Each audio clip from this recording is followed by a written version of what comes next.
Chocolate சூப்பரா இருக்கு. காலை மூணு பத்திரமா எடுத்து வைக்கிறதுக்கு முடியல, பயமா இருக்குது. கை பிடிச்சி பாரு எப்படி தாண்டு கல்யாட்டம் வருவா.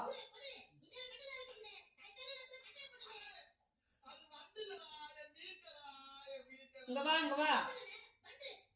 நீ ஆர்லிக்ஸ் பால் குடி, நீ உளுத்தங்கஞ்சி குடி, நீ பால் குடு, நீ கூழ் குடு. பயம்தான் காலை கீ வைக்க. பிடிக்கும் போது பிடிச்சிச்சு. இந்தா வா, என்கிட்ட வந்து வாங்கி வா வா வா வா வா வா வா வா. நடந்து வந்து வாங்கிக்கிறா பாப்பா சாக்லேட்டு. உட்கார கூட உட்கார. வெற்றிகரமா வருதுடா, இன்னைக்குதான் வீட்டுல வெற்றிகரமா வருது.